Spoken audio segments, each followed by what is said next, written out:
There's a quality that I've been observing in diversity and inclusion leaders for a while. It's something that unites all the best leaders I've ever seen, and it's something that you can develop for yourself over time. I'm Dr. Jonathan. I work with organizations to make them inclusive, and I'm on a mission to help 1 million people like you to make your workplace inclusive. Get your pen and paper ready, because we're going to talk about one of the most desirable, the most highly valued skills that I've ever seen in a diversity and inclusion leader. I'm not talking about communication skills. I'm not talking about persuasion skills. I'm not talking about empathy. Now, I'm not dismissing any of these skills. They're crucial, but I'm talking about something else.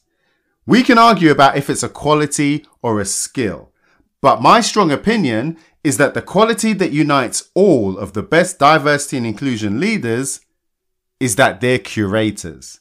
When you think of a curator, you may think of someone in a museum, someone in an art gallery.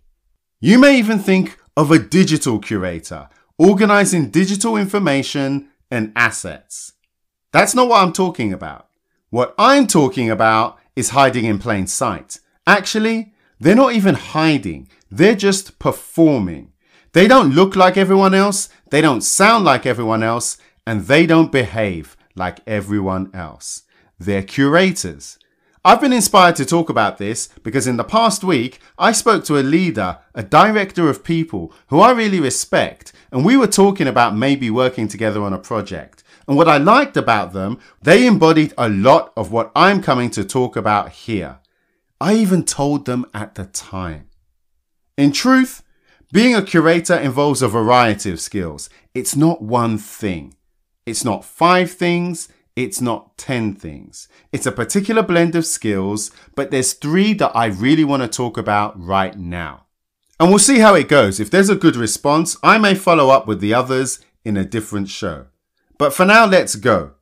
So the first thing I want to highlight about this remarkable group of people is that they are selective. They choose. They decide what is and isn't relevant. They decide what is and isn't a priority. They decide what's going to happen and how it's going to happen. Now, this doesn't sound particularly insightful until I address the massive assumption that underpins everything that I'm about to talk about. Being selective presupposes that you understand what you're choosing, that you know what good looks like, that you've got an opinion based on a critical mass of knowledge and expertise. Curators are educated in the thing that they're curating. This should be obvious. It should be self-evident, but it's not. Why is it that so many people who work in diversity and inclusion don't have a critical mass of knowledge, don't have expertise, aren't educated in inclusion? And I'm not talking about a PhD. I'm not talking about a master's. I'm not even talking about the lived experience. That's a whole different show. I'm talking about competence. That doesn't mean you need to know everything. You don't have to know everything. As a regular listener, you know that in a recent show, I spoke about 3 little words. Those words are I don't know. It's okay to say I don't know about some things, but it's not okay to say I don't know about other things. A bus driver should know how to drive. A dancer should know how to dance. A lawyer should understand the law. There's a critical mass of knowledge. Having it allows you to select, to choose, to decide. Without it, you're part of the problem instead of being part of the solution, because it makes the inclusion journey of everyone around you longer instead of shorter. The second thing that I want to address is that curators interpret.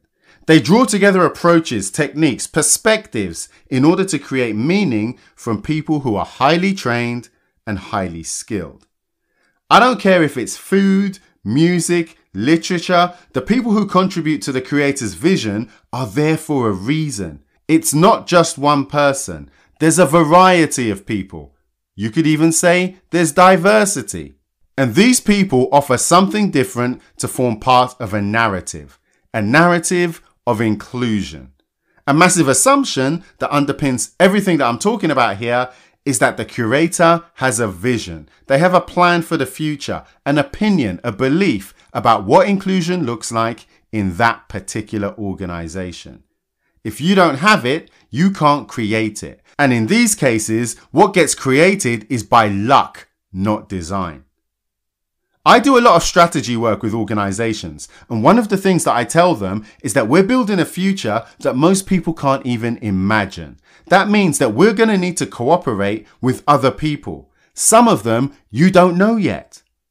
Some of our recommendations are for things that we don't even deliver. Why? Because that's in the best interests of the client. That's in the best interests of you. You know when people define problems and then tell you solutions that only they can provide? I don't do that. We don't do that. That's not in line with our values. As a regular listener, you already know that. Why? Because you're under our protection. We act in your best interests. We're helping you develop that critical mass of knowledge. We're helping you on your inclusion journey. We're shortening the painful bits. That's why we inform and educate you every week. That's why we ask you practical questions every week. That's why we say, get your pen and paper ready every single week. We provide so much content that as a listener, you're becoming a curator. And this brings us to the third and final thing that curators and the best inclusion leaders all have in common. They have taste and they have style, and it's particular to them.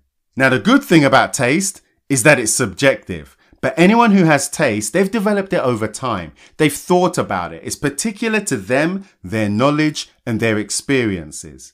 A massive assumption that underpins everything that I'm talking about here is that they're able to think critically about what works for them and what works for their organization. They don't just take things for granted. They don't just listen to what everyone else is saying and assume it's true.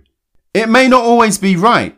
Other people may disagree, but they know and they understand what they think, why they think it. This is a particularly difficult issue for some inclusion leaders. The really good ones, they don't always fit in because their character, their integrity, it requires them to perform and deliver to a particular standard. These are remarkable people that not everybody understands. And you know what?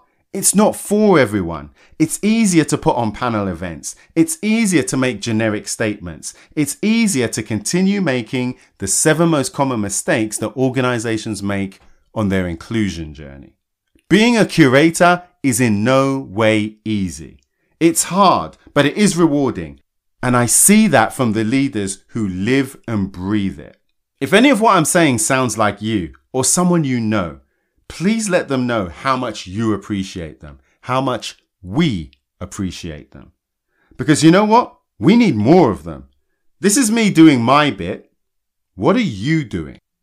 So let's wrap this up. What are the key messages here? The best inclusion leaders are curators because 1, they select, they have a critical mass of knowledge. 2, they interpret based on skilled contributors.